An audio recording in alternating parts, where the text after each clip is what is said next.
จะนึกขึ้นได้ว่านานที่เรานั้นได้พบได้เจอเพิ่งจะรู้ว่าฉันมีเธอมานานขนาดนี้แต่เมื่อลองมานึกย้อนไปวันที่ร้ายหรือวันที่ดีก็หันไปเจอเธออยู่ข้างๆเรื่อยมาก็แค่คนเพื่อนๆคนหนึ่งที่ไม่ซึ้งไม่เห็นสำคัญไม่เคยนึกวันนี้จะมีรางวัลจากฟากฟ้าอยากจะมีคำพูดดีๆที่จะใช้พูดแทนสายตาว่ารักยิ่งกว่ามันมากยิ่งกว่ามากมาย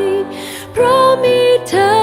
ชีวิตนี้จึงเดินมาไกลยิ่งกว่าความฝันเพราะมีเธอชีวิตฉันจึงเจอเส้นทางที่มีแสงไฟเป็นของขวัญที่สวยที่สุดและมีค่าที่สุดสำหรับหนึ่งลมหายใจสัญญาว่าจะไม่ทิ้งไปสัญญาจะวางหัวใจบนมือของเธอสิ่งที่มองไม่เห็นด้วยตาแต่ว่ารับรู้ได้ด้วยใจคอยกระซิบว่าฉันยังคงมีใครอยู่เสมอในชีวิตมีหลายเรื่องราวแต่ว่าทุกเรื่องราวของเธออยู่ลึกยิ่งกว่ามันชัดยิ่งกว่ามากมายเพราะมีเธอชีวิตนี้จึงเดินมาไกลยิ่งกว่าความฝันเพราะมีเธอชีวิตฉันจึงเจอเส้นทางที่มีแสงไฟเป็นของขวัญที่สวยที่สุดและมีค่าที่สุดสำหรับหนึ่งลมหายใจสัญญาว่าจะไม่ทิ้งไปสัญญาจะวางหัวใจบนมือของเธอ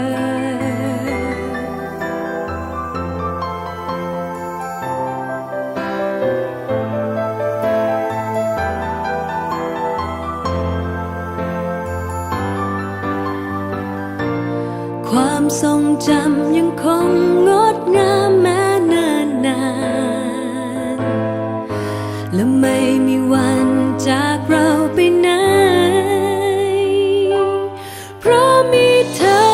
ชีวิตนี้จึงเดินมาไกลยิ่งกว่าความฝันเพราะมีเธอชีวิตฉันจึงเจอเส้นทางที่มีแสงไฟเป็นของขวัญที่สวยที่สุดและมีค่าที่สุดสำหรับหนึ่งลมหายใจสัญญาว่าจะไม่ทิ้งไปสัญญาจะวางหัวใจบนมือของเธอ